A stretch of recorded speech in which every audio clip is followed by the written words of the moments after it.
Can you hear us? Yes. Okay.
I'm going to give everybody a few minutes to hop on, so we'll probably start around 10:02. Okay.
Okay, I think people will still end up coming in, but just to get us started, want to give ASU as much time as possible. Want to thank everybody for coming today. My name's Janine Fowler. I'm Assistant Director here at Public Health. And I wanted everyone to know I'm going to record this, so everybody is aware. Also, if everyone could in the chat just enter your name, organization, email address, that would be helpful just so that we can track who attended this meeting. We have a lot of attendees, so we're not going to spend a lot of time doing introductions. So we can kind of hop into the information. So today, I'm going to shortly just give it to Lonnie to introduce her team, but we have a great team from ASU who is going to share with us some evidence-based approaches for youth prevention. So we're really excited about this presentation.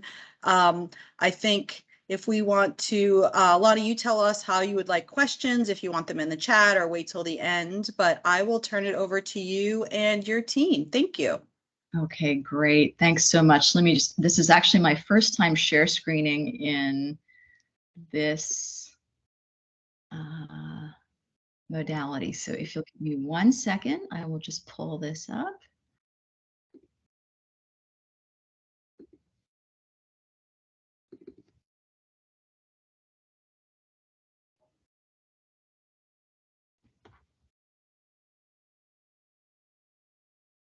Okay.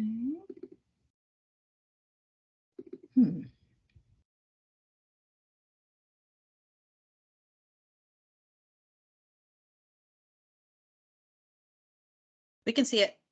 Oh, fabulous. Okay, great. That look good? Is it in present? Are you seeing it in presenter mode, or are you just seeing the slides? We're just seeing the slides. Wonderful. Okay, great. Thanks so much for the invitation to do this on behalf of myself and Sabrina Osterly, who's here, and Katie Burkle, who's here, joining me today. We're really delighted to be able to provide what we hope will be a helpful summary of some of the options that are available that are highly evidence-based, where the evidence is really, really strong for efficacy, for programs that you can access to prevent youth substance use in accordance with the aims of the acceptable uses of the opioid settlement funds.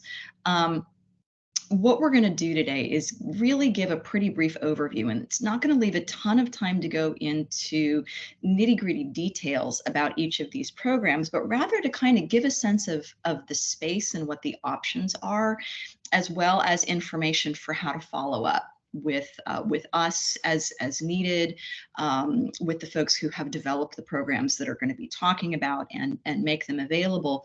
And then our goal is to actually get this done. I think it's feasible to do it certainly within 80 minutes and possibly less than that, so that we leave plenty of time for questions and answers and a more general discussion. And we're really here to be helpful in any way that we can.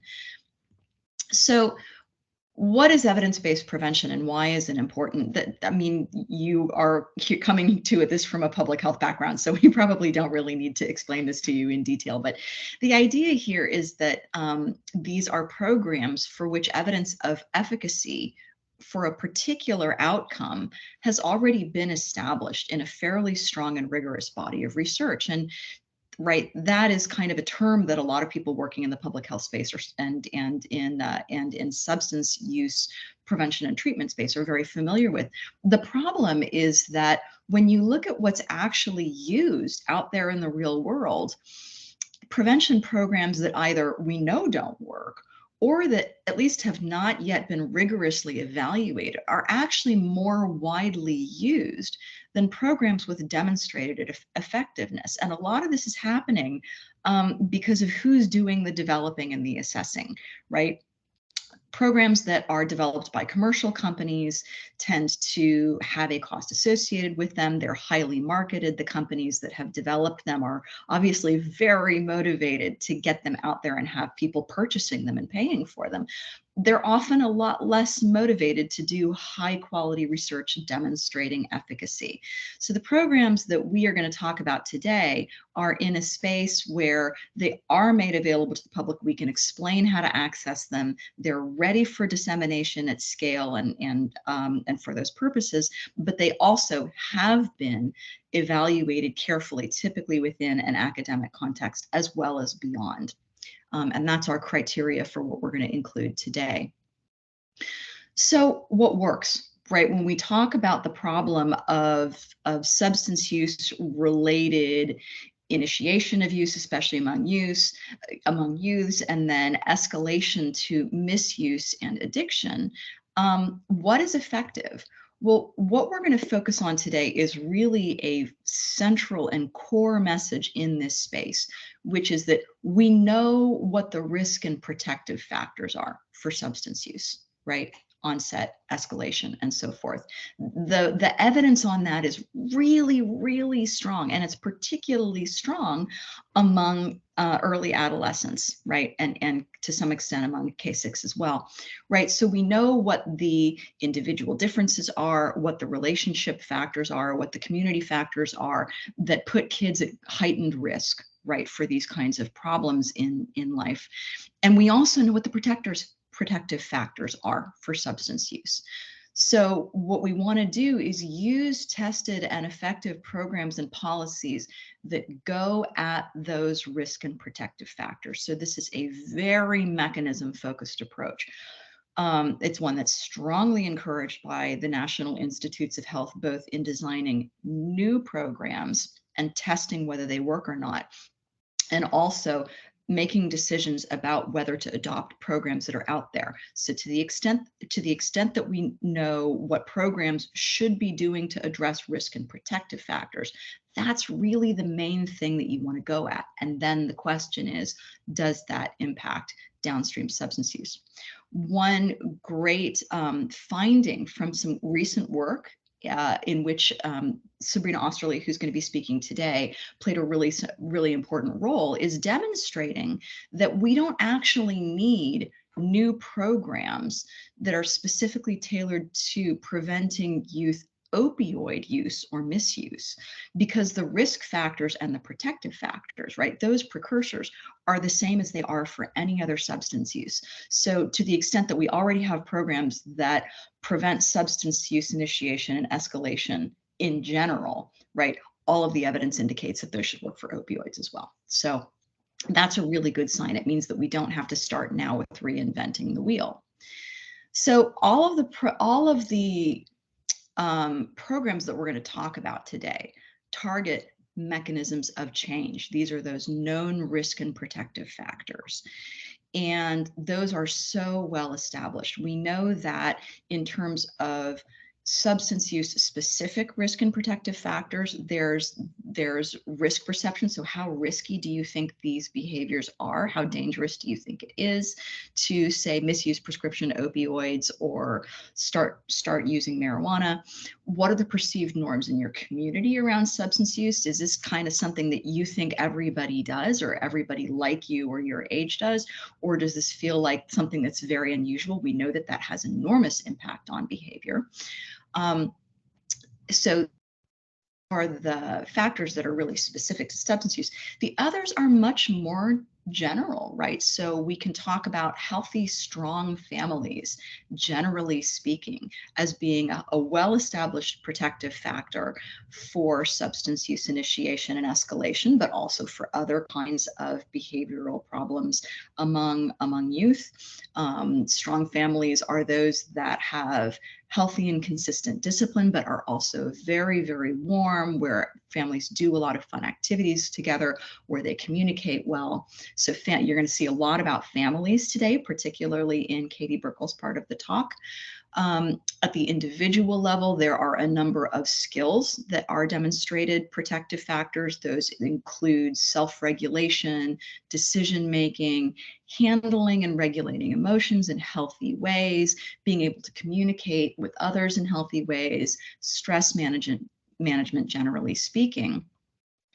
And all of these exist within the context of several levels of analysis, right? So the kinds of risk and protective factors, those mechanisms of change that we want to go at, they operate at the individual level, at the close relationship level, and particularly within families, at the levels of local communities, and at the levels of broader society. And ideally, what we want to be doing is strengthening both individual kids and the environments in which they live and grow in ways that are coordinated to help shape. And the communities that care approach, it's kind of a meta intervention approach that Sabrina is going to talk about today, really facilitates that and hammers that home. So I hope that this comes across as an integrated, right, way of thinking about what prevention-related interventions for youth can look like. The way that we've structured that acknowledges that nesting, right, of individuals within families, within communities. So Sabrina and Katie and I are each going to kind of address one of those levels of analysis. We're actually going to start broad with Sabrina talking about an approach called Communities That Care that's used to identify the particular sets of programs that are most suited to a particular community based on its characteristics and needs. And she's going to talk about the evidence that the Communities That Care approach is really, really effective. Sabrina Osterly is Associate Professor and Director of the Southwest Interdisciplinary Research Center at ASU, and she's also affiliated with several different units of the School of Social Work, the College of Health Solutions, and other institutes and units at ASU. Next, we're going to narrow down a little bit to family-focused programs, and these now are individual programs that you can access and make use of, that all of which are geared toward supporting and strengthening families. And you're going to see some programs that are sort of for K-12 families in general, but others that are really focused on families that are going through a particular period of stress and difficulty, again, that we know are at, where the kids we know are at heightened risk of substance use, as well as other sorts of problems during their development. That section will be led by Katie Burkle, who is an associate professor in the College of Health Solutions, and she's also affiliated with the Reach Center at ASU, where a lot of these programs were initially developed and their efficacy tested. Finally, I'm going to do what's a pretty quick wrap up with the focus on the individual level. I know there's a lot of interest in programs that might be deployed in the context of schools, right? And these are really based on helping youth develop their individual skills that are going to be protective against later initiation and escalation of substance use. And I'll talk about one that's appropriate for the sort of K-8, so elementary and middle school period, one that's more focused on middle school, and one that's focused on high school with a particular emphasis on kids that are known to be at higher risk. So that is my very quick overview. And if that structure makes sense, I'm going to go ahead and just hand it over to Sabrina to launch us straight into a description of Communities That Care. Thank you, Lonnie, for this wonderful setup. And let me pull up my slides as well. Give me a second here.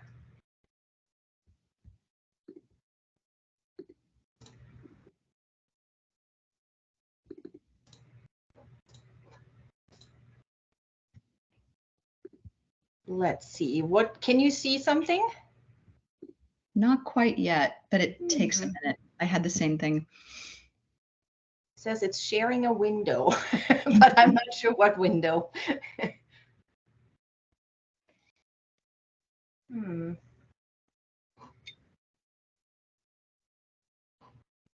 I do not. Okay, let me try again.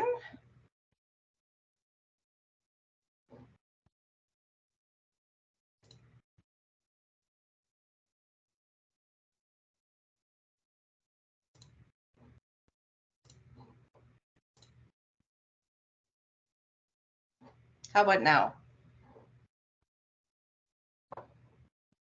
You can see some slides? Yes, and it just needs to go in slide mode yet. Yeah, it's not in presenter mode yet. Hold on, it's all very slow. How about now?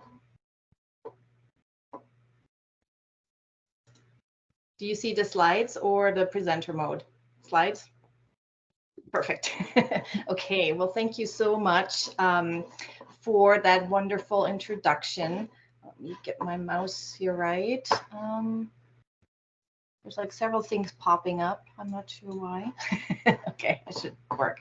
Well, as Lonnie already explained, my name is Sabrina Osterly. I'm in the School of Social Work at ASU and also direct the Southwest Interdisciplinary Research Center.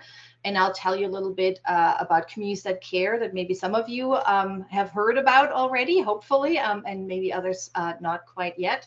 And I'm really happy to be able to introduce this sort of community-wide prevention system to prevent youth substance use and other behavioral health problems.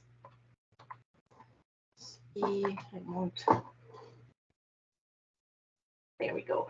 As Lonnie really described well, the idea underlying a lot of this work and the evidence that we have is this idea that there's multiple risk and protective factors that occur at multiple levels and in multiple domains. I think you all know about this framework, right? I think in public health, we're very familiar with this. I think we sort of want to iterate this because, as Lonnie described, these are these nested systems and they're interrelated within time, across time. And so approaches that actually can consider multiple of these domains and multiple of these levels will be, most effective, but also very efficient because many of these domains are interrelated. But one of the issues that we have learned over time is that different locations, different communities have actually different profiles of risk and protective factors. And here's just sort of an illustration of this idea. You don't have to be able to read the specifics on the bottom there. I know that's really small, but the idea really is here. We have a range of these different risk and protective factors in the community domain, in the family domain, in the school domain, at the individual level, and the peer level. And we can measure them in communities. And here's two different communities, for example. These are just illustrative data. And you can see sort of this in red, this profile in terms of what risk factors are particularly elevated and which are particularly low really varies depending on where you look. So understanding what this particular risk factor profile looks like in your community or for a particular population in a certain geographic location is really critical, because matching the kinds of programs and policies and interventions to your unique profile of risk and protection will be most effective. So this is sort of a critical step to understand what is really going on, what risk factors are particularly elevated, which protective factors might be particularly low, and also how does that show up then ultimately in some elevated rates for behavioral health outcomes and in particular substance use. So this first step is what Communities at Care is trying to help communities to address. And as Lonnie was saying, one of the issues we're sort of realizing is we actually have a range of tested and effective programs, policies, practices that we know work. But unfortunately, they're not being used yet sort of in a broad way across communities to really get the kind of potential public health impact that we could be having. And so that's what we're trying to really help communities with, because one of the many reasons that are associated with that is that how do we know? How do we know what works? What's the best solution for my community? What should we be doing? And so CTC, Communities at Care, is one sort of overarching approach to build capacity in communities to do this kind of prevention planning, to help communities to sort of match an approach that will be the most effective in their community. And I'll tell you a little bit about sort of what that entails. And so Communities at Care is really about, it's not a specific intervention or program itself, but it's sort of a system to support the implementation of evidence-based programs that you might choose to implement in your community to prevent youth substance use. And it's really focused on building community capacity to do prevention planning, implement programs and interventions well, and sort of monitor that progress so that you can make decisions over time. So the aim is really to increase the adoption of community-wide, or sort of the community-wide adoption of evidence-based approaches, so that we can really get a public health impact broadly across a population of youth. And as I mentioned, because profiles of risk and protection and behavioral issues vary so much from community to community, CTC really tries to match its approach to the community-specific, the needs, the values, as well as the resources and gaps that are there. And so as Lonnie was saying, it's also focusing not on picking one particular program, but to think about a coordinated set of evidence-based programs so that you can address these interrelated behavioral problems, maybe not only substance use, but also sort of leverage this idea that many behaviors have shared risk and protective factors, and they occur across these multiple domains. So thinking about maybe we want to have a school-based program and a family-based program, and maybe also some broader maybe policy approach could potentially be a really effective way in sort of a coordinated way to address substance use among youth. And a big piece of community-centered care, as it's in the name, is that it's a community-driven approach. It's a community coalition that drives this process. And as I mentioned, it's data-driven. So the decision-making is based on local data that you analyze, that you prioritize based on what makes sense for the community. And so it's a really community-owned process, and in part is why it is has been so successful and also sustainable. And so, as I mentioned, the overall goal of community-centered care is to achieve this broad and sustained community-wide public health impact, which I think we all agree that's what we all want.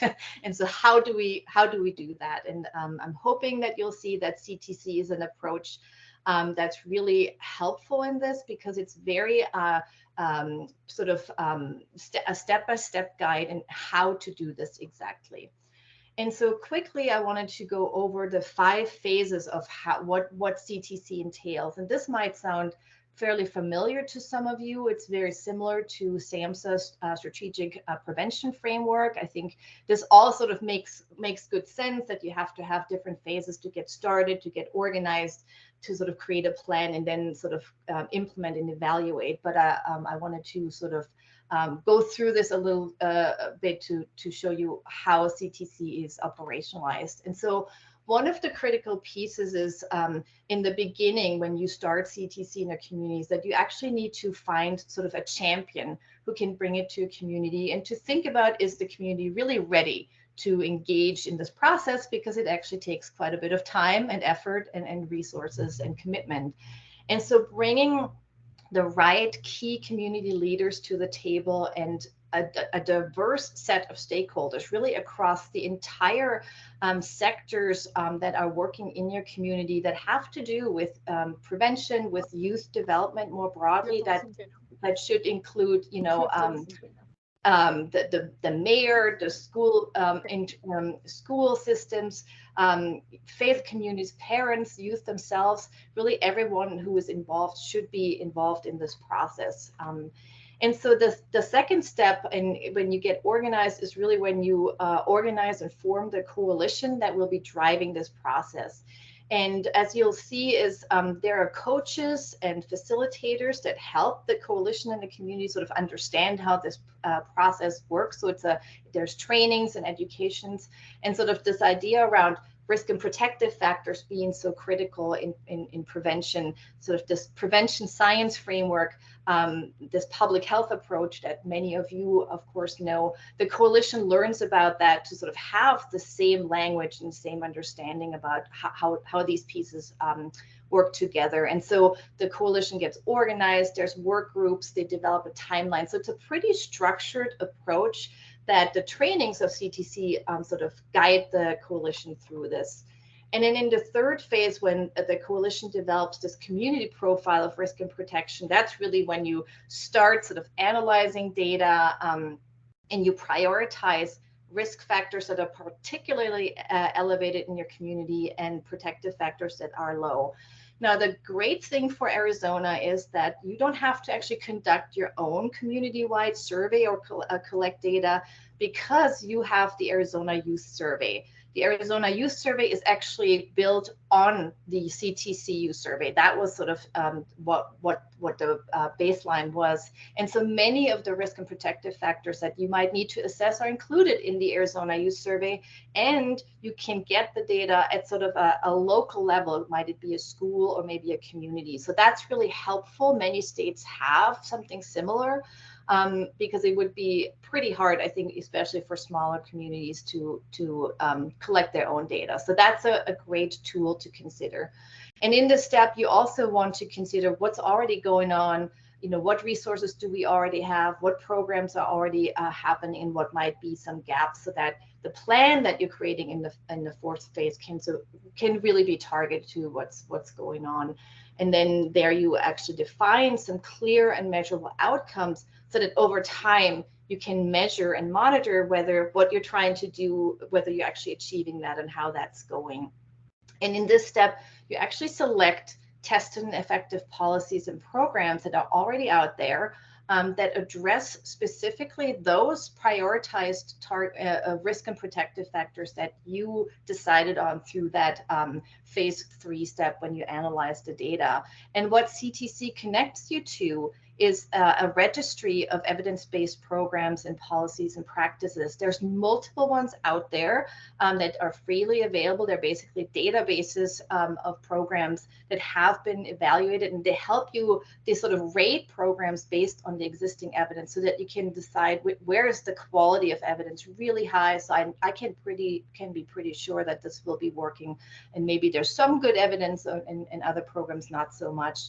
What CTC uses, and you'll learn a little bit more about this later, we direct people to the Blueprints Blueprints registry for healthy youth development, because what's so ideal there is that they have sort of cross-referenced all programs to specific risk and protective factors, specific outcomes, specific settings. Do you want to do this in a school? Do you want to do it in a whole community? So you can really search and target very specifically to this plan that you've made based on this data-driven approach. So that's a critical step. And then in the final phase, of course, you start implementing programs and then start this monitoring and evaluation process over time. And this is why it's sort of a circle, because as you move forward and you're sort of seeing our programs actually implemented with fidelity, is it working? Are we actually seeing the outcomes and shifts that we're trying to see over time? Then that helps you to, including de-implement things that are not working, maybe adding some new things over time. And this step also really focuses on helping the community think about sustainability. Can we create a strategic funding plan to make sure that what we're doing here is actually can be sustained over time? And just quickly, you don't have to read through the details. I will share this all with you. What I think is really unique and helpful about CTC is that it has these very concrete milestones and benchmarks for each of the 5 phases. So phase 1 here, you can see has 6 specific milestones. Phase 2 has 3. They're very specific in terms of what you need to achieve before you can move on to the next phase. So you can really sort of know how to proceed through this process. And in particular, within each of the milestones, they're very concrete and specific benchmarks. And for each benchmarks, and this is just listed for phase 1, one milestone, you can see you rate each benchmark to understand whether you just have begun the work, maybe have it achieved somewhat, mostly achieved, completely achieved. And sort of that lets you gauge through this when you're ready to move on to the next thing. And there's also a definition of what it means to have a specific benchmark completely achieved. So it's a very directive, really helpful tool that guides coalitions through this process. And so the infrastructure for CTC, it has sort of different components. There's a CTC coach that trains local facilitators and provides sort of technical assistance and virtual coaching and so forth. And a lot of the materials are now online. They're videos as well as other kinds of materials, and they help the community to troubleshoot. So this technical assistance is critical for the implementation. And the coach works with this local facilitator and the coalition specifically to really go through this entire process. And I'll tell you at the end where if you're interested, sort of where you can get connected to folks that can provide training and technical assistance. The Center for Communities that Care at the University of Washington is sort of the owner and disseminator of CTC. So if they're the primary folks who provide the coaches, but we have also at ASU built capacity now to provide local coaching and local training at ASU in my center to support communities here in Arizona, because I think our context and the prevention system are very particular. So I think having the local coaches here as well is also really helpful. So just very quickly, I wanted to tell you a little bit about why we're saying that Communities That Care is actually an evidence-based system. We tested CTC in a community randomized controlled trial. And as you probably know, a randomized trial is sort of the gold standard for testing interventions. It's a very controlled setting. We have intervention communities and control communities that were randomly assigned to do this evaluation. So we have really strong evidence from this randomized trial about how well CTC works. I was involved in this, and a lot of this was funded by the National Institute on Drug Abuse, as you can see here. And I just wanted to highlight a few pieces of evidence. We've been doing this for over 18 years now, and this is still ongoing. But just to sort of pick out a few things that I think are critical to understand, since what we want to achieve with CTC is that we get this greater adoption of evidence-based programs across the community, and also have it be sustained and sort of have greater reach of effective programs. And that's what we found. And so what you see here in this first row where it says adoption, these are the number of evidence-based programs that we found in CTC communities and control communities at the beginning, at baseline, before we did anything. And you can see there's a few programs, including in control communities. They're doing stuff as well. And there's not much difference. And as we sort of move into the trial, and we've trained CTC communities in this process, you can see that the number of evidence-based programs really increases in CTC communities, but there's not much change in control communities. A little bit. They're also doing more, right? They're sort of doing prevention as usual, but the difference is quite large, and it's also sustained over time. And when we look at participation, which sort of indicates the reach of these programs, you can also see that at baseline, before we started with CTC, was kind of the same in CTC and control communities, but it really ramps up once we're a few years into the intervention, into having communities use CTC. Over 11,000 participants in their 44 evidence-based programs in CTC communities, compared to only just about 4,000 people in the control condition. You can see even year 7 that goes up even more, and the difference gets even bigger. So it clearly is achieving what it's trying to do to get this greater adoption and reach of evidence-based programs across communities. And then just very quickly, in terms of the evidence for substance use, what we did to understand whether it actually had impacts on these outcomes that we're interested in, we followed a panel. It was a grade cohort of 5th graders at the beginning of the study, and we went back every year and re-interviewed them using the CTC use survey to ask them about risk and protective factors and substance use and delinquency and all kinds of things. And so after, when we talked to them again in grade 8, when they were in grade 8, so about a year and a half to 2 years of actually receiving interventions that were chosen through the CTC process, you can see we had significant reductions in recent alcohol use, binge drinking, tobacco use, that were also sustained into 10th grade. And interestingly enough, for the trial, the communities were focused on middle school. And so this particular cohort of youth was exposed to interventions and programs when they were in middle school, but not in high school anymore. But we do see sustained effects even as they sort of move on, as they get older. And we even see that when we just looked at the initiation of substance use, or sort of lifetime use, among those who had not initiated these behaviors at baseline, you see sort of similar sized effect sizes around alcohol use and cigarette use, as well as delinquency, that were also sustained in grade 10.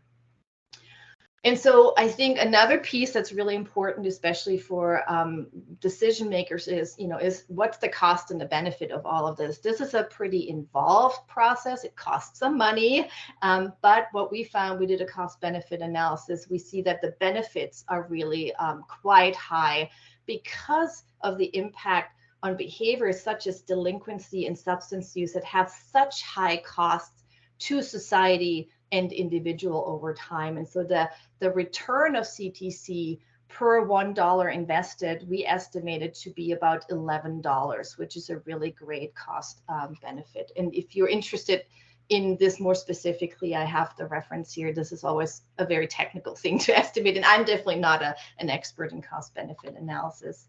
So finally, I just wanted to describe quickly sort of what the resources are if you're interested in this process. As I said, we have implementation support at ASU in my center to help you with strategic consultation, and we have local coaches that could help you through this process and could also provide training and technical assistance.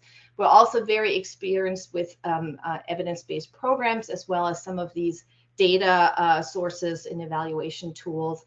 And then we're also connected to the Communities That Care, the Center of Communities That Care at Washington, who would be doing part of the training.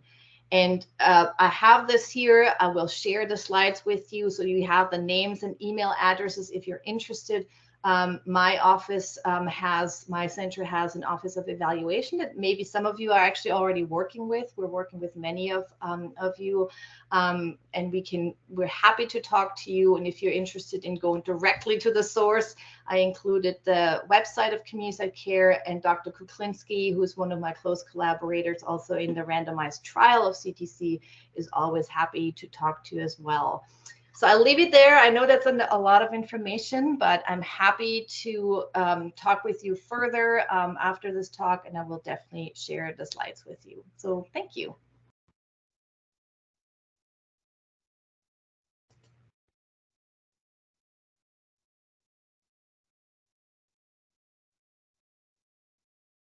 Lonnie, did you want to take questions now specifically for Sabrina, or did you want to wait?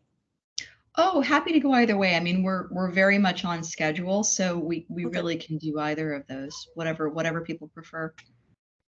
Okay, if anyone has any questions for Sabrina while it's fresh in your mind, if you just want to raise your hand, we can ask a few questions.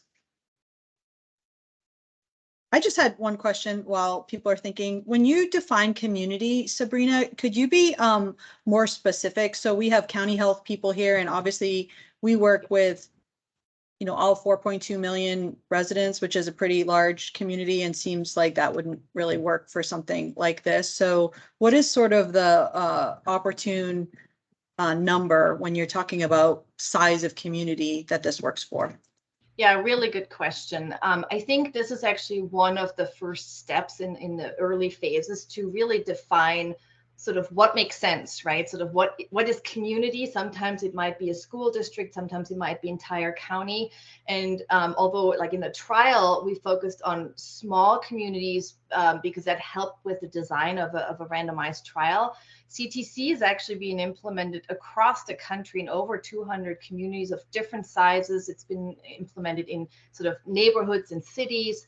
But also, I think relating to what you were asking, it's also been used to sort of organize and structure approaches for an entire region, like the Upper Peninsula of Michigan, for example, has done this. So there's different examples of sort of scaling this process and having sort of a state level, if you will, or maybe a county level sort of coordinating process that then works with smaller local communities and coalitions that might already be there to do the implementation. So maybe some of the larger training and coaching support might be at the county level, but then the implementation more specifically tailored to specific coalitions or whoever they're already working with. And we're definitely encouraging to work with coalitions that are already there rather than, you know, creating something new, because they're already, of course, involved and know their community. So I think there's maybe sort of a scaffolding approach in terms of how to do that. And I'm happy to connect you with some of the folks who are actually doing it across the country. Colorado has done it sort of at a state level. Their public health system has used it. And Pennsylvania is one of the first states that's really tried to do this at a state level. And has actually quasi-experimental study design evidence that it worked there as well. So I think there's good examples that this can be used from like just a very specific coalition or community to actually broader, more regional approaches as well. And I think we at ASU, we really think it's powerful if there can be county or state level support, because I think the infrastructure to do the coaching, the training, all of that would be great for sustainability. And that's why my center has invested in actually building capacity to bring that support here to Arizona so that either, you know, smaller coalitions or whatever can actually work with us. So I think that's an important question. And I see a question in the chat on the cost benefit analysis. I don't have the numbers in front of me, but if I'm happy to connect with you specifically, and the reference in the paper actually lists all of the costs, all of the benefits specifically, what went into the analysis, because that's quite broad, as if you're familiar with sort of how these cost benefit analyses go. I can share that with you. Dr. Osterle, it's Rebecca, Sun and Shine. Nice to see you again. Hi, nice to see you again. I love listening to you talk.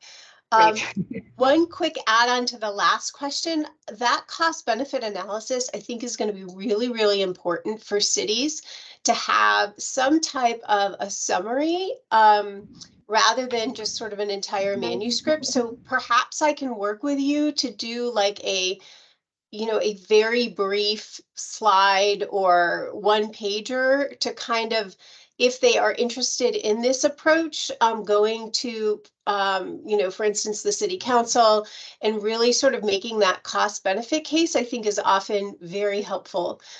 Which leads into my actual question, which is, and I know you're not going to be able to answer this because it's going to depend on the size of the community, but if you had to say, what is the sort of minimum infrastructure? And I'm just going to say at a city level, because that's a lot of the folks we have here today.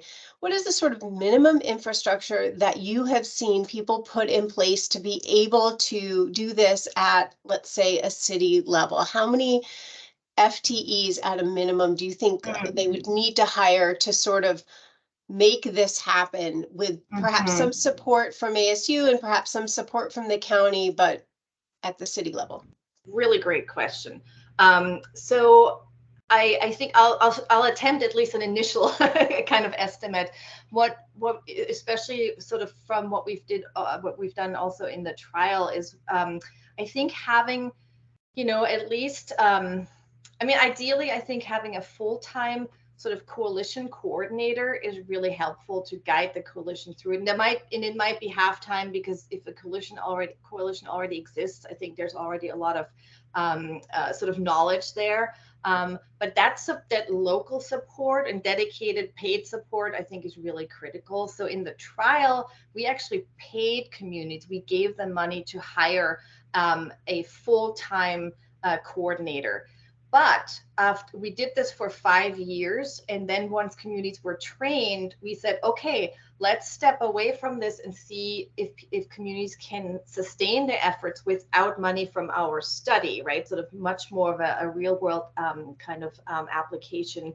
And most of the coalitions were able to find funding to sustain that effort, because that's part of that that final phase, right? To think about what are the resources, what do we need to fund this, and in addition, you need to fund the programs as well, the implementation of the programs, right? And so communities in the trial, for example, they implemented between 2 and 5 programs each year. And that, as I mentioned, these were sort of these coordinated sets. They might have been school-based programs, like let's say the Always Bullying Prevention Program, as well as family-based programs, or sort of after-school youth-focused programs like mentoring, tutoring. And so it was these unique combinations of programs. And of course, you need to pay the implementers as well for that. So I think the cost of implementing, as well as sort of the coordinator that can support the coalition in their work, are sort of the big pieces. And I'm happy to, I think the Center for CTC probably has some more specific numbers, sort of what it takes. I'm happy to get that information to you, from them, but also connect you to them. And I think your idea about sort of a summary on the cost and benefit, great. We can totally do that. Dr. Kuklinski is actually an expert in cost benefit analysis. She's done these analyses, so we're sitting at the source, and I think she would be really helpful to put something like that together. I'm happy to do that. Thanks so much. So I think I might suggest that we go ahead and continue if it's okay, so that we keep that momentum going. But again, we'll definitely, we've reserved, and I think still feasible to plan on, there's like a half hour at the end for questions and further discussion of all the options. All right, Katie, you ready to go? Yes, and now let's see if I can share a screen. All right.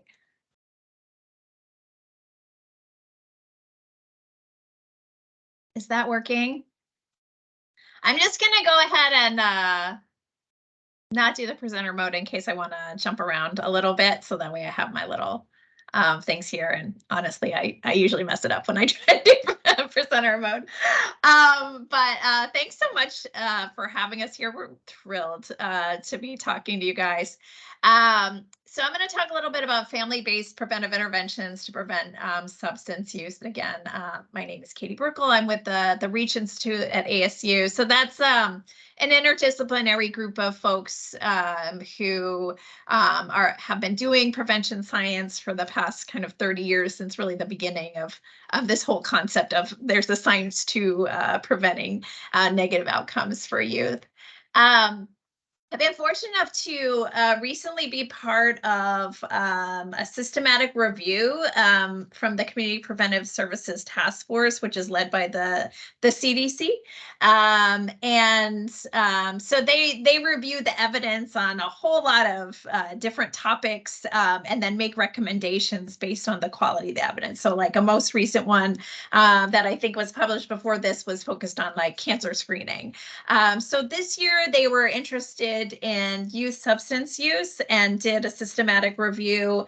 Actually, they started it at the end of last year, and beginning with family-centered programs. Next, they're actually going to tackle coalition work, and so communities that care is a big focus of their next review. So that'll be great. So this is the family-based piece of it, though, has wrapped up, and I'm happy to be able to like present this to you because this has not even been released yet hot off the presses. I just want to acknowledge the team of folks, so you can see there are people from CDC, kind of across the multiple centers. There's also NIH representation. SAMHSA's on here. And so forth. So it's a huge undertaking, and basically synthesizes all of the evidence based on the given topic. So in this case, they are looking again at family-based prevention programs that with effects on substance use, or that have considered the effects on substance use. And they identified 60 randomized control trials, and this is really summarizing the body of evidence. So it's not about like any one specific program, because you may pick up on this. and this is a little bit controversial, which I'm going to tell you, but most of the prevention programs have very like the same core components to them, and might just have like different nuances depending on the specific population that we're working at.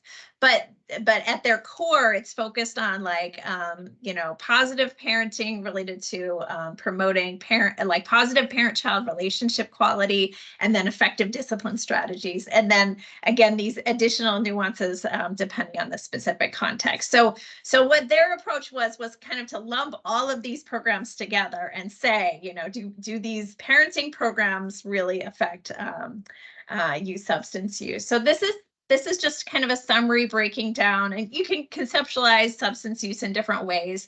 So this first box is about initiation. The second box is about like substance use in general. And the third box is about disorder. So you can see here, they've broken it down also by the type of substance. And I think as Lonnie got into a little bit in the beginning, these programs all have the same kind of underlying protective factors that are associated with all of these different substances. So there's not a need to have, specific like an opioid focus in a family-based preventive intervention, because the programs are affecting all of these substances. So here you see cannabis, prescription drug misuse, alcohol initiation, tobacco. A lot of times they'll just lump all the substances together and create like an overall measure. And so we found within this category, there were consistently positive findings with like a clinically significant outcome. So like kind of across the board positive effects in terms of delaying the initiation of substance use, and then also reducing substance use. Same thing. There was less of an effect on disorder, and that's really driven because most of the programs are happening at an earlier time point, and we can only follow you so long, and usually you see the disorder emerge in adulthood. But if you're preventing initiation and you're preventing use, down the line, if you went to measure it, you would also see the effects on disorder. And this is kind of a map of how these programs work. So, you have kind of this body of programs, and there are always components for parents in this set of interventions. And some of them also have a child component. So like the parent might meet at the same time, there might be a parent group happening at the same time as the youth group. So a lot of the programs like, you may have heard of Strengthening Families, the Strong African American Families Program, which is an adaptation of Strengthening Families and so forth. So those have co-occurring parent sessions and youth sessions. And then other programs just have the parenting component. But they improve the parenting skills and practices related to, as I mentioned, that positive parent-child relationship quality, effective discipline that teaches kids self-regulation. These have direct effects on the initiation of substance use, as well as mediated effects kind of through substance use intentions and, again, self-regulation, and go on to reduce substance use and disorder. So these numbers represent like the number of studies that have focused on these outcomes. So you see this top piece is all about the substance use, but you also see the really great thing about family-based preventive interventions and addressing those underlying risk and protective mechanisms is that it's not substance specific. So it's not like, okay, kids, like this is drugs and this is your brain on drugs. It's not that kind of a thing. It's really getting at those underlying pieces, and they have effects on substance use as well as many other related outcomes. So sexual risk behavior, mental health, academic outcomes. So really across the board, all of the great things that you want for kids and that are associated with substance use, these programs also have effect on those. So, if you think about the cost benefit, if you're just focused on the substance use, like you typically see a good cost benefit, but then if you consider like the enormity of the outcomes, that the positive outcomes for youth, it's even greater. So that's just kind of how, how these programs work. We also looked at within this review, different effect modifiers. I will get into, I don't want to dive too much into that for the sake of time, but I'll talk about it a little bit because I think you'll be interested to know, as well as, oftentimes, we see not only effects on the youth, but we also see them for the parents. So some of these programs also have measured the effects on depression, like they're pretty consistent effects on parental depression. And oftentimes there's also reduced substance use among parents. And no harms have been identified of the programs on any of these things. So just to kind of, this is the summary of the quality of the evidence. So you can see the task force rates things, the quality of the evidence as either strong, sufficient, or insufficient. In this review, it was really strong evidence, which allows them to make a stronger conclusion at the end of the day. So just getting into those effect modifiers. So they, kind of looking at the, like breaking down the different studies by where they happened, who they were done with, and so forth. They found that, the programs work equally across, urban, suburban, rural communities. They work across regardless of whether it's implemented in like a community, for example, a community mental health center or a school, or now we're getting into primary care as one setting where these programs have been implemented. And they really haven't found any differences depending on like what kind of context the program is implemented in. There is an evidence gap related to not as many dads have participated in these programs. Most of the effects are with female caregivers, but they do find good effects across like family structure, SES, race and ethnicity to some extent. So there's been really strong evidence with African American families, with Latino families, less so with Native. There's been less research with Native American families and with Asian and Pacific Islander families, but the effects with African American and Latino families have been very strong. Most of the programs have been implemented kind of in that pre-adolescent stage, like kind of getting to kids right before the initiation of substance use typically happens, but some of them start much earlier. It's harder to determine the effects of those because, again, it does take a while for the effects on initiation and substance use and disorder to kick in. But there have been strong outcomes for kind of across those age ranges. There's been no difference by child gender for the most part. I already talked about, this is the race and ethnicity of the children before I was talking about the race and ethnicity of the parents. And in terms of like intensity and dosage and format, so there's been a big push lately because we know that some of the programs are a little long and they're a little hard to implement. So people have been doing studies to see like, well, if we shorten them in really systematic ways, or if we convert them to, online versions, so it's easier for families to access, will we still find the same effects? And to a large extent, we have found similar effects when they've gone to, say, like web versions, or there's obviously been a big push towards telehealth-based programs in the past few years due to COVID, and we've been finding really positive effects there as well. So there are some evidence gaps related to whether there haven't been too many studies that have compared a parent and youth program with a parent program. One of the programs I'm going to talk about did do that, and found actually that the youth component didn't really add much to the program, that most of the effects were through the parents. And I think pretty consistently you'll find that for the programs that have compared the two. And initially, a lot of the programs were developed to be implemented by folks with like, that are licensed, social workers or counselors or psychologists and so forth. But we're moving more into the space where like, can community health workers implement, or one of the projects we're currently doing is like with school nurses. And so it seems that there a little bit more evidence is needed about like what kind of implementation support that they might need, but at the same time, that those programs are still effective.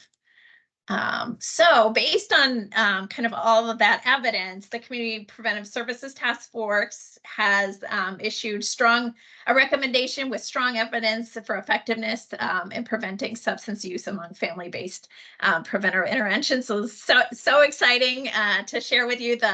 The official news is going to come out, I think, in September. So stay tuned. But that's a little precursor. So I want to talk a little bit about some of the work that has been done at REACH at ASU. So again, it's an interdisciplinary group.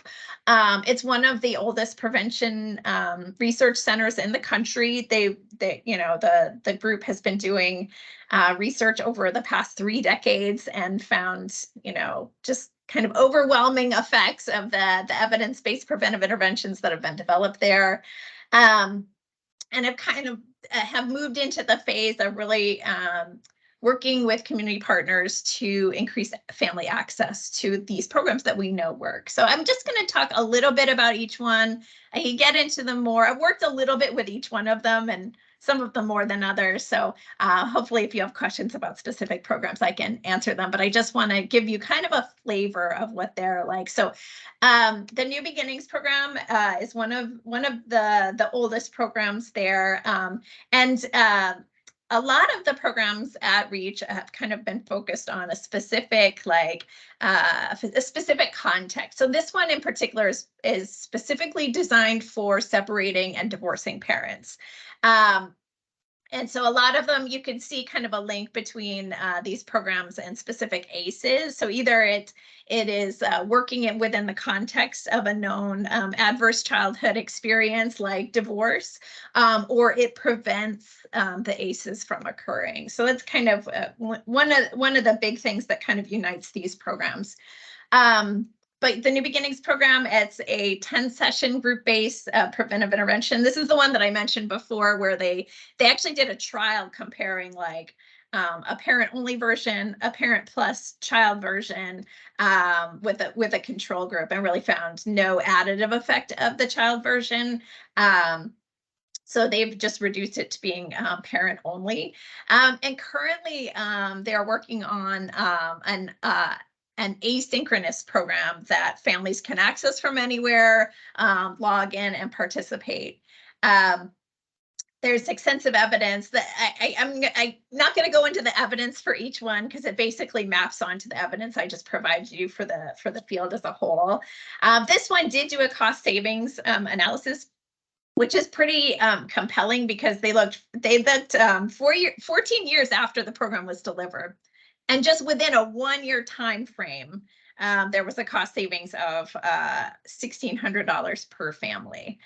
So like that's pretty compelling evidence. And if you had done that like each one of those 14 years, you would have seen much bigger effects. It's also designated as a model program on the Blueprints for Healthy Youth Development list that Sabrina mentioned before.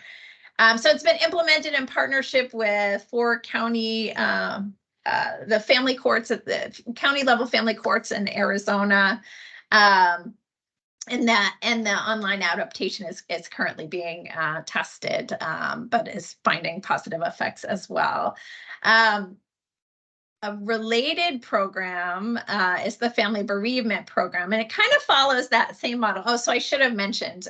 So New Beginnings program has those core components I talked about, like positive parent-child relationship quality and effective discipline, and then also includes an extra component that's focused on like keeping kids out of interparental conflict. So that's, as you can see, very relevant to this context. Family Bereavement Program is for families who have experienced the death of a parent. where, you know, you have one parent who is grieving, a child who is grieving, and then they're kind of absent source of, you know, financial and parenting support that was there before. So this program has actually kept the child component in it because of the focus on child coping in here. So again, extensive evidence, also moving into an asynchronous online version. There's also an adaptation process going on to make it more culturally relevant for African American and Latinx families. I should have mentioned that there had been a cultural adaptation process for New Beginnings to make it culturally broad, to fit within. Obviously, all families get divorced. Families from every kind of background get divorced. So a program for divorcing families needs to be culturally appropriate for all groups.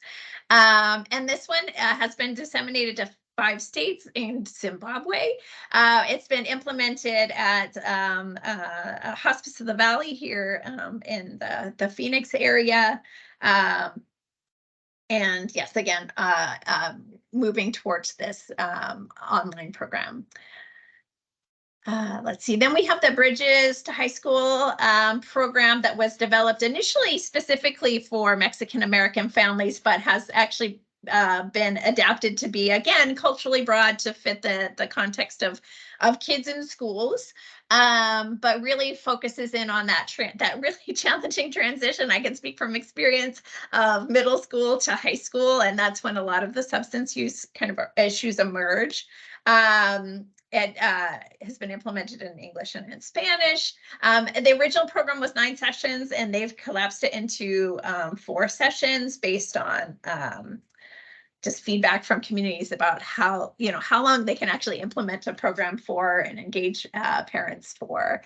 And there are a number of implementation projects going on, but there is a hybrid online facilitator training for non-clinicians. As I mentioned before, a lot of the programs that have been initially developed for clinicians, and we're kind of moving away from that based on like who the workforce is.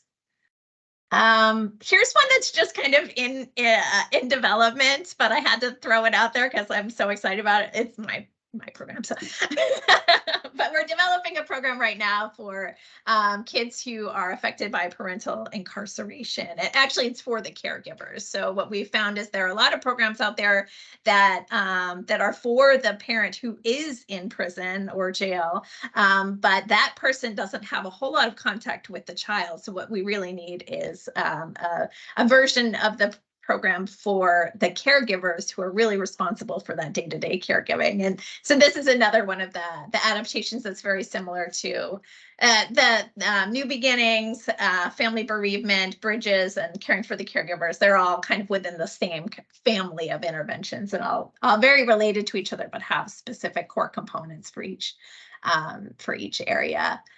This one is a program that's relatively new to ASU. The developer has moved to ASU in the past couple of years, but it's focused on active military and veterans, first responders, and immigrants and refugee families. It has multiple formats that are being tested, and it's currently being implemented on 5 military bases. So again, that's called ADAPT. And then Family Checkup for Health. So this one is actually the only one that's really very broad. This one is from this one, and actually the one before it are from, you may have heard of PMTO, but kind of that family of preventive interventions. So Family Checkup for Health, we've adapted the original version of the Family Checkup for primary care settings, just as an attempt to increase family access. So the format of it is a little bit different than the other programs, which are mostly offered like as group-based preventive interventions, or as I mentioned, moving into this this online program. But this one has an assessment and then a motivational interviewing based feedback session, and then tailored support based on the needs of the family. So the thing that's really great about this program is that it is really efficient in getting directly to the needs of the families. So whereas like New Beginnings, for example, is a 10-session program, and what you're interested in is like, discipline, for example, and then you have to wait, 2 months to get to the content that you want. The Family Checkup for Health and the original Family Checkup program get right in there to meet the family specific needs. They also includes a resource coordination component, recognizing that, families who are struggling with food insecurity, housing insecurity, and things like this really can't they can focus on parenting. Obviously, they focus on parenting, but it is much more difficult to focus on parenting when you're also trying to put food on the table. So there's that component in here. The original Family Checkup has had, I think, 3, 4, something like that, randomized trials with positive effects. The Family Checkup for Health is adaptation. Has 1 so far. There's 1 wrapping up, and then we've just received a grant to develop supports for large scale implementation. So we're implementing right now with Bayless Integrated Healthcare. Actually, they just changed their name and I'm blanking on what the new name is, but we've also implemented with Teros, Vital Soul, and Phoenix Children's Hospital. And the thing about this one is it takes more of a whole child approach, which we found to be more kind of acceptable amongst pediatricians and family members, because you all, I'm sure, are aware that the stigma associated with substance use. And so kind of taking that whole child approach has led to better kind of acceptability of this program. But what we're doing is testing clinical decision support tools, the train the trainer model, an AI/machine learning based fidelity monitoring system, which is kind of crazy, and text messaging support for family engagement. And that's again with Bayless. So we're going to implement with the entire system. And then, I wasn't going to talk about that school one because I'm going to turn it over to Lonnie now, and she's going to talk about school. So that is it for me. Lonnie, do you want questions to happen now, or? Again, totally happy to go either way. We can take a few minutes for questions now. And then I can jump in, and then we'll have, I think, probably 20 minutes and change to do broader questions. Great. I know that was a super fast overview of all of these programs, but I think the main takeaway is that we have programs for families really in any kind of situation. And I'm not here to sell you on any one of these programs. Again, all of these evidence-based parenting interventions are amazing. They all work. So I would just love to see, as a parent myself, I would love to have, widespread access to these things. And so if there are any parenting interventions that folks are interested in, I'm happy to talk more and think about. And if you see a gap, though, like that, like the one with parental incarceration was one that has come up for us, that we're like, well, this population really needs something specific. So Rebecca. So I'm ever the pragmatist. Katie, could you just give everyone sort of 1 or 2 sentences? Let's say they were like, I love the Family Checkup for Health program. What would they need to do to look into starting to implement that? Would they call you? Is there a specific? Oh yeah. What would the next step be? I had my email on the very last slide and I just skipped over it. I'll put my email in the chat, but yeah, just reach out and I'm happy to talk to you. Like my whole mission in life is just to see us have access to things that work and really do prevent substance use. And so I'll do whatever it takes. One thing that we can do is provide after this, it would just take me a day to get it together, but we can certainly send it early next week, is just a 1-pager, right, with a list of all of the different programs we discussed, starting with the meta program communities, the care, the family focused program, and then the 3 school-based programs that I'll talk about today, and who you contact, where do you start if you're interested in doing this. That's very easy to put together. And if possible, what cost looks like associated with the program. Mm-hmm. Yes, we can give some information on that, and you're going to see that for the ones that I talk about. It's a little difficult. One of the things that you'll see is that the costs really depend upon the scale. So a cost estimate looks very different if you're talking about right, Phoenix versus a smaller city or a region or a county. So we don't want to get too locked into that, but we can certainly provide, as you'll see on my slides, a little bit of information about how to calculate the cost. And then I'm going to actually direct to, and Sabrina can provide information about the costs associated with CTC. Once we start talking about individual programs, we're going to encourage you to use a resource where you can actually look up quite a lot of this information very easily. That can help to doing a more tailored calculation. Does someone have a question in the fellow room? I know, Janine, it's me, no surprise. Hey, so I have a question. In regards to the family, like engagement within families, how have you done like outreach to them? Because I understand like in a school setting, that can be implemented within the school districts and within the schools individually, but how do you get like the studies, you have like 930 families, how did you get them involved? How do you get the parents involved to participate in these programs? Yeah, that's a great question. So you go where they go. So for example, like New Beginnings program, the work, the efficacy trials were done, kind of through old school, like research-based recruitment methods. But the most recent trial that we did, we partnered with the family courts. And so the way that families were drawn into the program was that like they, were going to court to either, create a new, parenting plan or get a, divorce decree or whatever. So they're there. And then, the judge or the lawyer says, oh, and by the way, this program is really great. And wouldn't you love to do this? And actually, so there is a mandated parenting program for divorcing families in Arizona.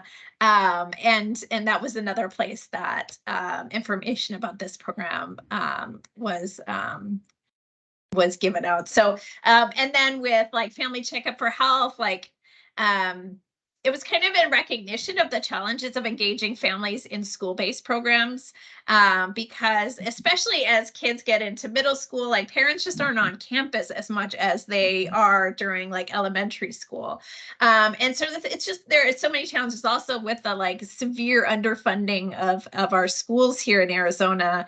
It's a lot to put on schools to ask them to implement. So we were looking for additional options. And one of the things that we know is that the vast majority of kids have a pediatrician, go to a pediatric visit at least once a year. And this is true across like racial and ethnic and economic groups. It's above 80% of all kids. And so we felt like primary care would be a really great opportunity to kind of reach more families. So, and there's just so much trust that parents have for pediatricians, right? Like we do anything, like whatever they tell us, okay, we'll try it. And so, and where we found that it kind of works best is when there's like integrated behavioral health, like within the primary care setting. So, like at all of the federally qualified health centers, there's an opportunity for like a warm handoff. So the pediatrician says, hey, we have this program available to you and it really could help in this way. Let me just walk you down the hall and introduce you to, this behavioral health consultant who can implement the program. So that's been really effective. And then again, so with family bereavement program, that's like, with hospice organizations where families are going anyway, and then can learn about this. So it's really, yeah, that's what it's about. Just figuring out where the families are and going there. Can I chime in on this? Because I think the other piece is that's where that coalition-driven approach is so helpful, right? That you have sort of that larger coalition that knows the local community and can really help, because it's very difficult to get parents to go to some of these programs, right? Parents are busy. So I think all the sources that Katie mentioned, so not putting that sort of effort with the developer or someone like that or you, but actually letting the coalition drive it. I think it's a powerful approach. and connecting. I think the pediatricians, I'm involved in a study that has tested this. If the pediatrician just recommends, you know, hey, all parents should be doing this. This is just what you do for the development of your children, is starting to be really a powerful approach that I think we're seeing more evidence for. And if it can actually be, you know, paid through the preventive services. Oh, that's the other part. You know, I think there's a lot of power there. So I think those are some approaches to think about. Yeah, so I did want to mention that actually after Sabrina was talking about like sustainability, that like behavioral health consultants are able to bill for just about all of the components of these programs. There's like some little details that they haven't been able to bill for, so we're working to overcome that. But for a large extent, this could be actually a revenue generator rather than you know, than a cost. So I think I saw another question, but I can't see all of the chat on my screen.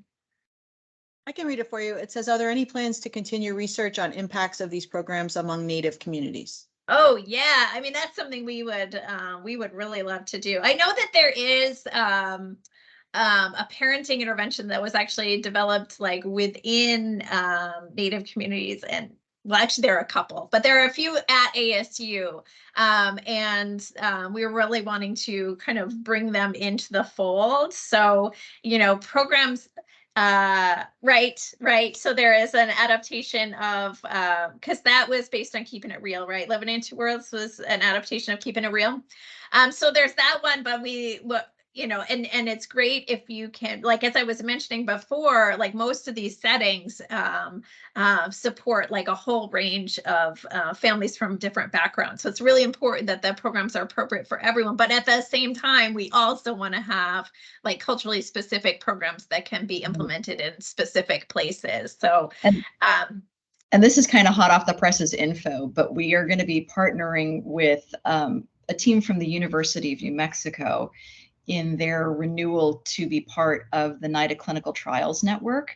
And one of the foci will actually be within Native American communities, because, you know, with the Navajo reservations straddling both, and they actually have their own independent health service there. There's a lot of opportunity between the urban areas and the many different tribes we have, and then the Navajo community, to have that be a primary focus in taking the evidence-based programs elsewhere and then adapting, but then also examining existing cultural practices, right, they can be integrated into these programs. So it's not just kind of a one-way adaptation, it's really a combination. And so that's very much likely to be happening over the next few years, which is super exciting. We're really excited about like establishing the evidence for programs or practices that, you know, have like hundreds of years worth of like just different kinds of evidence. So, like practice-based evidence, evidence-based practice, and really connecting those in a way that is that's culturally rich, right, and integrated. All right, I will go ahead and wrap up with what I think is really a pretty short presentation on school-based interventions. And just to kind of refresh, again, this is going to take a second, I think, to figure out how to talk to. Okay, here we go. Preparing your slides. Loading your presentation. Here we go. Can you see it? And you're not seeing presenter mode, you're just seeing slides, right? Yes. Okay, excellent, great. So just kind of recapping, what we've been doing today is acknowledging that really effective prevention does not just hit one level of analysis, right? To really do it right, you want to address what's going on in communities, what's going on in families, as well as what's going on in individual youth. And the communities that care approach that Sabrina described talks about a way of selecting kind of where in that space you can target your resources most effectively. Katie's talk focused on the really tremendous impact and the broad impact that you get when you work with families, and in particular when you work with parents and caregivers, because they are creating a core of the environment. in which youth are developing and getting set on a particular trajectory. But there certainly are interventions that target skills, protective resources, and risk factors at the individual youth level as well. So I'm going to finish up talking really quickly about those now, and then we'll have, again, we should have a good 20 minutes or so for time. And kind of making the same point. Now, one thing I want to talk about, and I'll circle back to this at the end of my own talk, right before we finish up and take questions. Both Sabrina and Katie referred to what's called the blueprint system. This is, I'll talk a little bit more about this later, but all of the programs, the 3 programs that I'm going to talk about today, as well as some of the ones that Katie talked about, are certified as model or model plus programs by this Blueprints for Healthy Youth Development registry of existing evidence-based programs. And what this certification indicates is that there is already really strong evidence of the efficacy of these programs. And by this strong evidence, I mean several different independent randomized controlled trials that show effects across a wide range. All of the programs, the 3 programs that I'm going to talk about, do show demonstrated efficacy in reducing substance use, but they also impact other outcomes. Just like Katie said about the family-based programs that she discussed, because these programs are going at risk and protective factors as mechanisms that underlie substance use, but also a whole bunch of other outcomes, right, that are important for youth development. You're going to see that here at the individual level programs as well. So in each case, I will list the other outcomes that the program has been shown to affect, and these typically include things like violence and delinquency, sexual risk behaviors and sexually transmitted infections, mental health outcomes, and others. Finally, all of the 3 programs that I'm going to talk about are train the teacher model. So in each of these cases, you would contact somebody who's back at sort of a centralized, often academically based center where the program was initially developed and evaluated. And what you do is you hire a trainer from them to come to do a 1 or 2 day on-site training for the classroom faculty who are actually going to implement these interventions. And that's how they've been evaluated. In each case, I'm going to provide a breakdown of what the cost is of bringing that trainer to your site, what the cost is per teacher, and what the cost is for student. But the Blueprints website offers, for all of the programs that they list, a 1-year total cost estimate that makes certain assumptions about the number of teachers, for example, or the number of individuals that are being impacted for each of their sites. And again, I'll talk a little bit more about the Blueprints registry more generally later. Okay, the first one I'm going to talk about, I'm going to go these in developmental sequence order, right? So the first program that I'm going to talk about is called Positive Action. It is targeting, there are separate but closely related, highly similar programs for the elementary school level and for the middle school level. In these programs, elementary is K-6 and then middle school is 7th and 8th grade.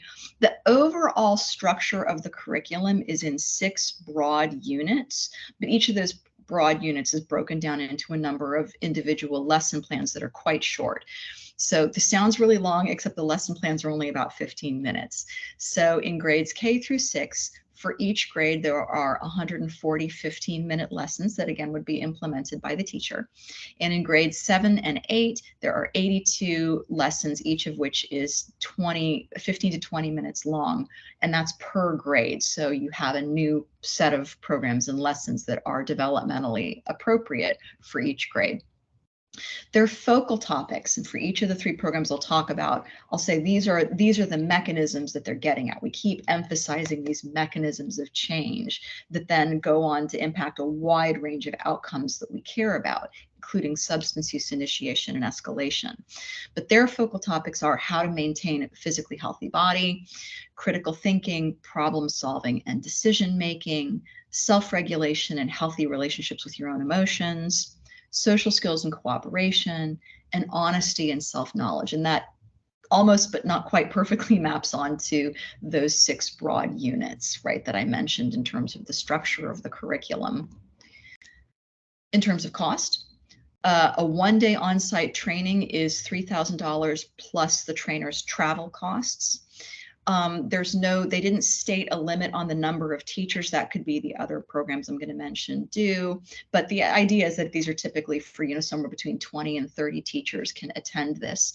So that could very easily be a district or possibly even multiple districts under some circumstances, depending upon who's going to be implementing this. But the idea is that it's actually whoever is going to be implementing this in the classroom is who should be attending this training.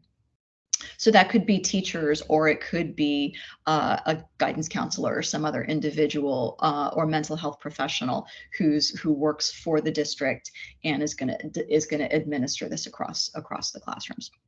The curriculum is available for $390 to $460 per teacher, and you want a separate set of curricula for each teacher.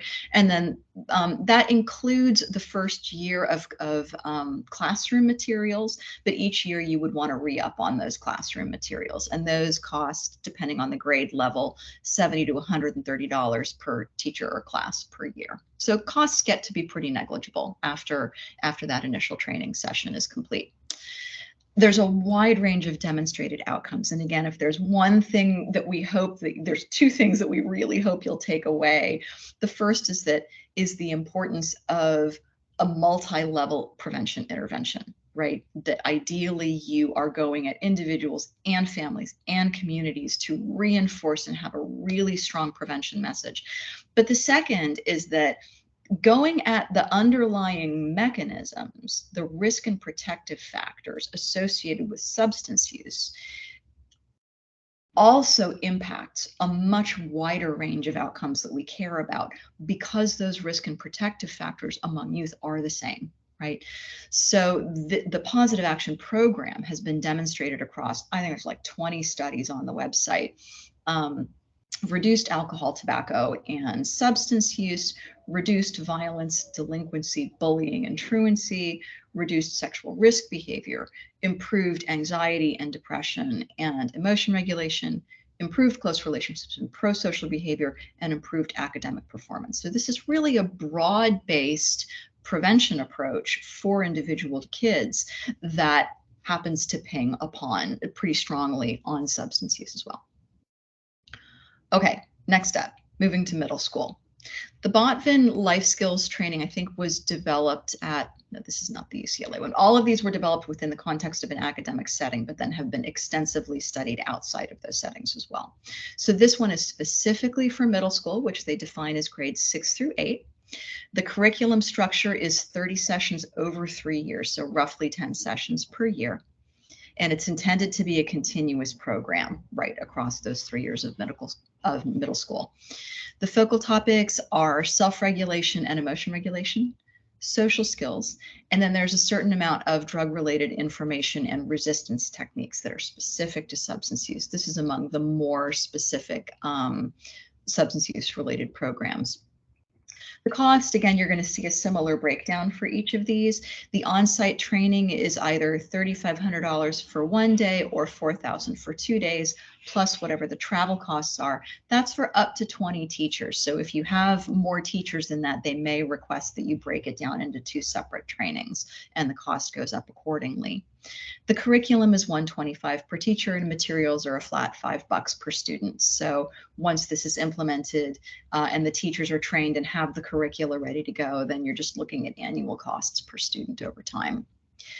Demonstrated outcomes are reduced alcohol, tobacco, and substance use, as well as reduced violence, delinquency, and criminal behavior, and reduced sexually risky behavior and STIs. So again, we're seeing that breadth of positive outcomes above and beyond substance use for the investment. And that's middle school. Finally, we've got a program that is tailored specifically to high school with a particular focus on at-risk youth. So this could be implemented throughout an entire high school district, but it could also be used selectively with kids who are in difficult situations, are already showing risky behavior in these or other domains, or are facing other known risk factors. And so that's an option as well.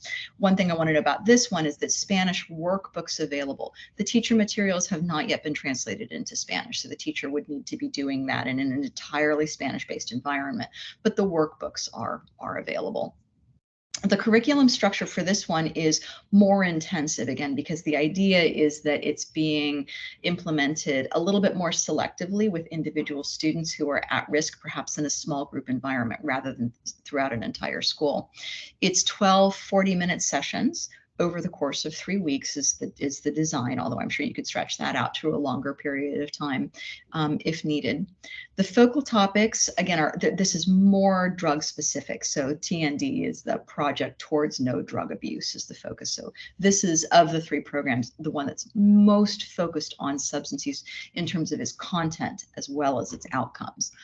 But the focal topics are motivation not to use drugs, and then self-regulation, broadly speaking, which does include things like emotion regulation, healthy emotional management, decision-making, and dealing with tempting situations, but also communication, resource acquisition. And that's really about social resources. How do you get help, right? How do you get support in resisting tempting situations around and pressure situations around drugs, and of course, decision making.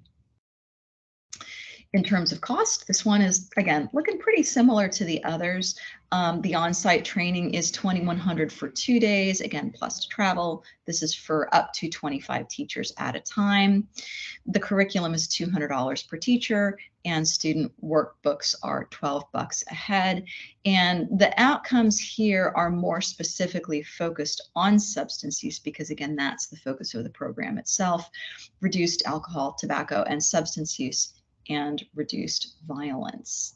So those are really just 3 particularly strong examples, highly established. I saw, I think, a question from Rebecca about whether these have been implemented. Was it outside of academic settings? Tracking the chat. It was me. It was Janine. It was outside of school settings. That's a really good question. I'm actually not able to answer that right now. I think they have typically been evaluated in school settings. There's nothing, I think that the main issue, there may be some, and we can go back and take a look at the evidence on that, which is, again, really nicely summarized in the database that I'm about to show you.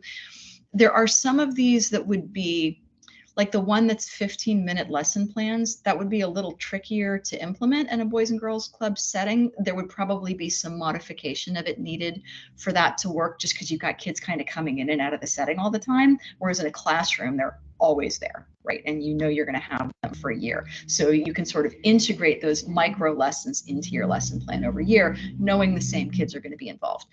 I think once we start talking about the Project Towards No Drug Abuse, there's nothing structurally about that that is incompatible with a Boys and Girls Club or similar kinds of after-school setting. And that's a terrific idea.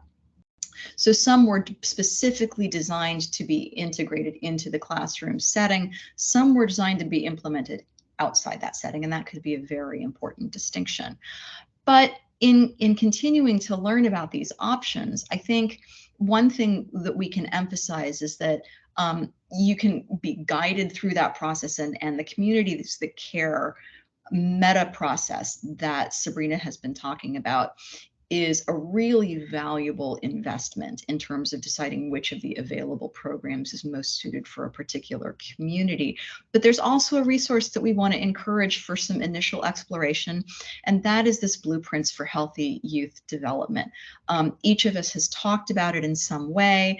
The website is right there on the slide, and we will send that in our one-pager summary of how to contact each of these programs as well. It is an absolutely terrific registry. Started in an academic setting. It was initially funded by the CDC and then state and federal criminal justice agencies as a toolkit for evaluating the evidence and basically searching and finding evidence-based programs that were geared toward first physical health and then delinquency, right, focused programs. And then the same group got very large amounts of funding from the Annie E. Casey and then the Arnold Foundations to expand. And one of those expansions was to substance use.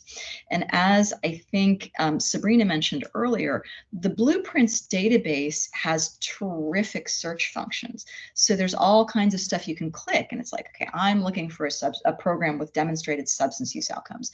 I want to be able to implement it in schools, in after school programs, in these different, so you can choose the setting that you want to look in to hone in on these particular programs. I chose the schools function, but you could choose other functions as well, right? And look for those as well.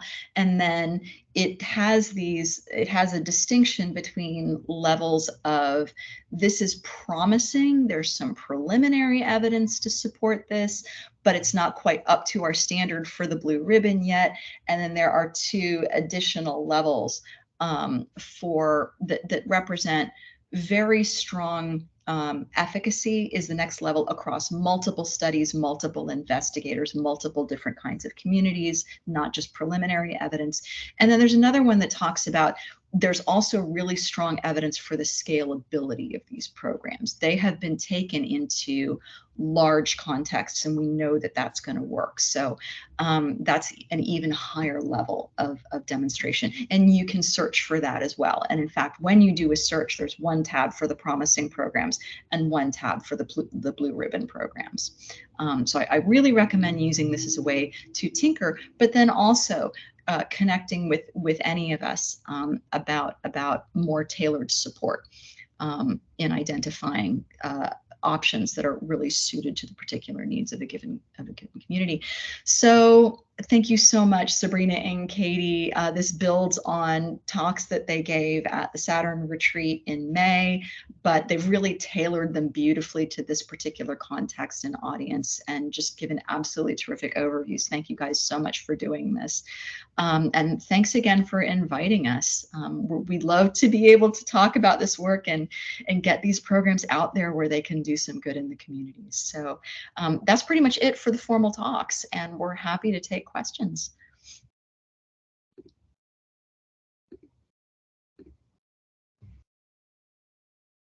I had a question about for Katie. Have you looked at any settings with employers? Because I've been thinking a lot about opportunities, especially with large employers who, for busy parents, that it's seems to me like a good setting where you could bring people together, potentially depending on the issue, to have some peer support and also be able to offer programming. Did you know of anything like that? Yeah, actually, that's interesting that you mentioned that, because our kind of main person at Bayless, who we've been working with over the years, has transitioned into a role of like wellness, because Bayless like works with employers and like provides the wellness support. And so we've talked a little bit about how like a lot of like parent I don't know if absenteeism is the right word in the I guess it is. Absenteeism is due to, having to go pick up their kid from school, or, some issues related to their kids. And so integrating like parenting support within that context just makes a ton of sense. We've also looked into making it available at like within our own employees. So at ASU's like health center, and there are ongoing talks about that. But I mean, that's something that we would definitely consider. I mean, most of the programs at any kind of large organization, you'll find parents who are divorcing at any kind of a large organization. Bereavement is also like, and especially in these like recent COVID times and so forth, incarceration, like these things affect everyone. So it makes a lot of sense. But then you could also have some of the programs that are kind of more general. So family checkup for health, which is like a tailored approach, or bridges. So like, obviously you'll find lots of people like in that transition from middle school to high school. So I think that's a great idea. I'd be happy to chat about that more. I have a question about the CTC program, because I was reading in the notes that it said that it even reduced like handgun carrying among the youth. And I'm just wondering, has there been any evidence or studies on like these students being incarcerated in the future or getting in trouble with the laws and things of that nature? Has there been also positive outcomes in that area? Yeah, absolutely. Yes. Our impact on sort of delinquent behaviors, including getting arrested and things like that, and even violent behaviors, have been the most consistent. And that's where most of that cost benefit comes from, because that has such impact, right? Sort of long term. So in addition to substance use, I would say these more antisocial, delinquent, or criminal acts have definitely seen an impact. We haven't seen or necessarily looked consistently sort of at more, I don't know, hard outcomes like being incarcerated, but definitely arrest has been one of the outcomes, and we have shown some clear evidence there as well. Yes. And how far out do you follow, or do you like look into the future of these students? So we've actually continued to follow them for 18 years. So they were in 5th grade when they started, and it's this one cohort that sort of went through this, who lived in those communities. And we're still following. The last time we spoke to them, they were 28 years old.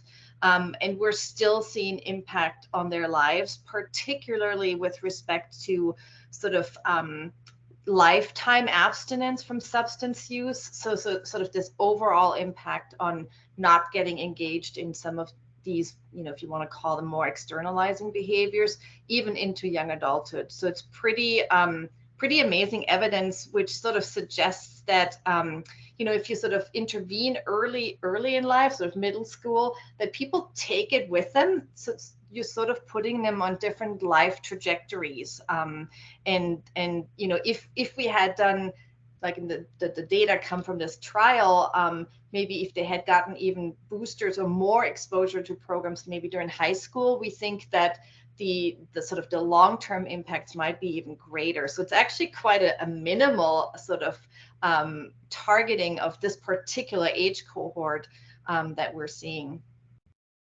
That's wonderful. Thank you so much for Thank sharing you. those programs. What a great outcome.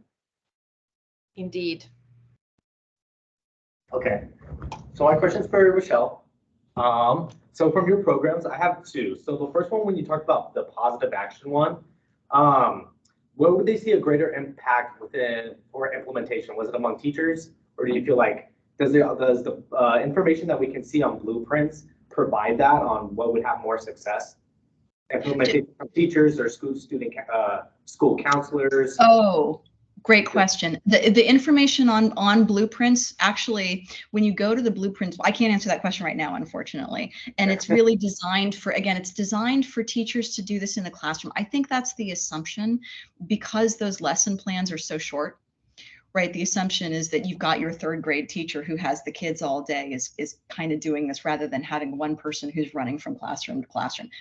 There's no reason you couldn't do it that way, but I don't know that that's how it's typically been evaluated. But the great thing about the Blueprints website is that for every program, there are a series of tabs and information, and one of those tabs is evidence. And there are these executive summaries of all of the major studies that have evaluated, and you'll be able to see that there. If that's helpful, and then you can look at that for any of the programs that you might be considering, is what are the different contexts and ways that it's been implemented. Okay, and then is that helpful? Sorry, I can't necessarily answer that for that individual program, but you should be able to find that information pretty easily. Okay, so then probably the same for this next question. So in regards to the Project Towards No Drug Abuse, you said it was mostly directed towards high-risk youth. So I'm assuming that the schools have already identified through like SBIRT or something like that, these students are at high risk. Is it more of like an intervention, like these kids have already gone in trouble and with substances, and then this is like an intervention, or is it trying to catch them before they start using it because they've been identified as at risk? It's probably both, right? Okay. So, and I'm saying this, actually, it's funny. So before I went to grad school, I taught junior high science for a year. So this is kind of real world space that I know pretty well. There, once you start talking about high risk kids in high school, we keep saying that the risk and the protective factors are the same for different substances, but then for different substance use and risky sexual behavior and violent and delinquent behavior and all these different problematic outcomes, right? And so you just kind of know who the kids are who are starting to get into trouble. And Katie made a point earlier, and I think, again, this point would resonate with all of us. And Sabrina, you made a point along these lines earlier too, that there's sort of, if you're going to do a broad-based intervention, there's something about middle school / junior high that's a sweet spot, right? And as a former teacher, I can tell you right now, it's because everything about their world is expanding very, very rapidly. Their brains are expanding. Their sense of what they can and can't do is expanding. Their social connections are expanding because they're no longer limited to one tiny little group of kids, right? And they're just being exposed to so much more. And they're just trying to process how they're going to think about all this stuff. And for all those reasons, that is really a crucial time, like, to invest in a rich, in-depth, but broad-based prevention. Once you get to high school, right, now it's safe to assume that they're already exploring. They're already exploring all the things. They're already being exposed to all the things. And so the question is, who, for any of these reasons, is demonstrating a likelihood of risk? And if they're at risk for one thing, they're at risk for the other things too. So pick a target, right? Pick a criterion. It's not going to end up mattering that much, because whether they got involved in delinquency or substance use first or the other way around ultimately doesn't matter all that much, because they tend to occur in a package and the risk factors are so highly overlapping. Does that make sense? Yes, thank you. Yeah, you bet. So Sabrina and Katie, would you concur with that? Yep. I want to hear what Rebecca has to say. She has had her hand up for a while. Oh, that's okay. This is for all three of you, but particularly Lonnie.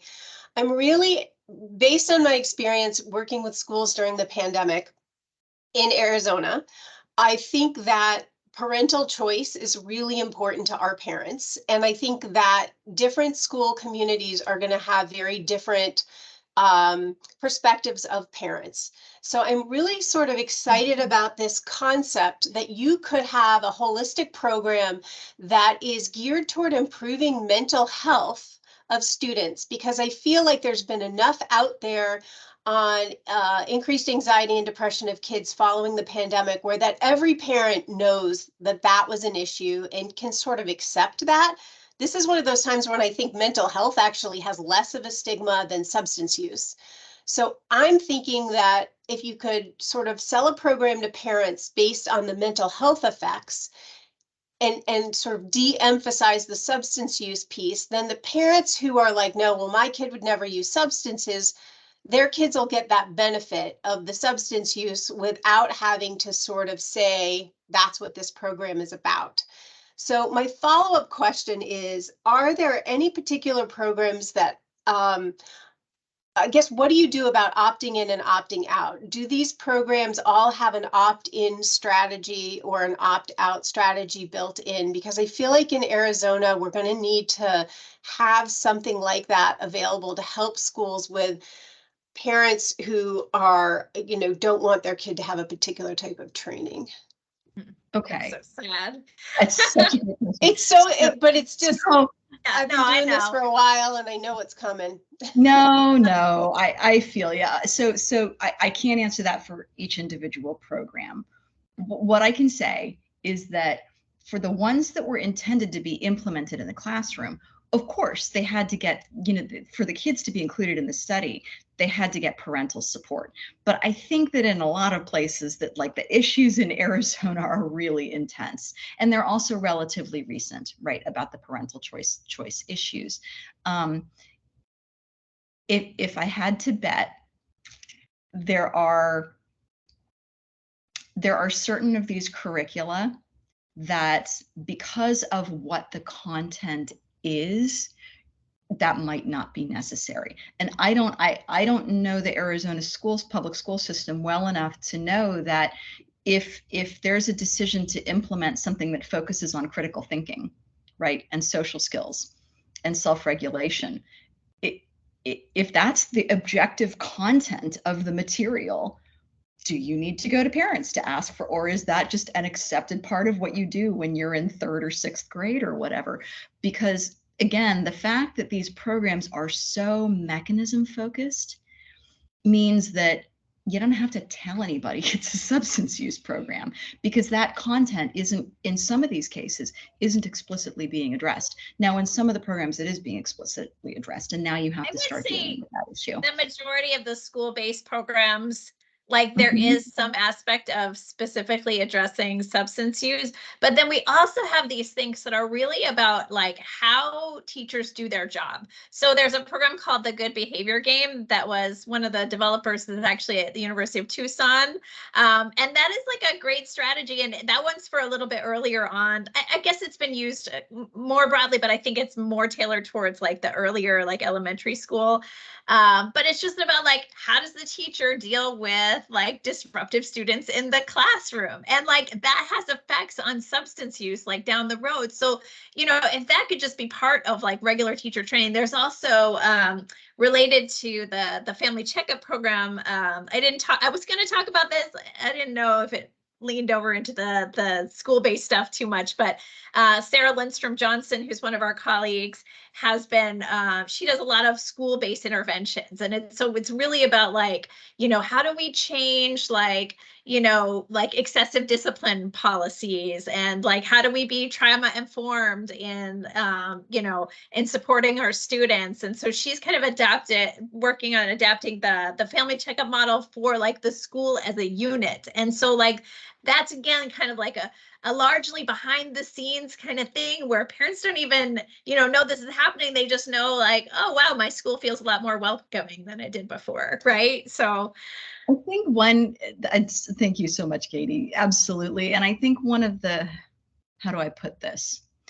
Katie mentioned earlier that most of the family focused programs that she talked about came out of similar models. There's a lot of overlap in their content, and there's certainly enormous overlap in their proximal goals. The implication of that, and this is very evidence-based, is that to some extent, some of these fine-tuned details matter a heck of a lot less than what they have in common. The implication for that for any one of these programs is that there's a certain amount of tinkering that you can do. Like there is a point at which simply getting it into the classroom and not having to have a huge argument with parents about it, right?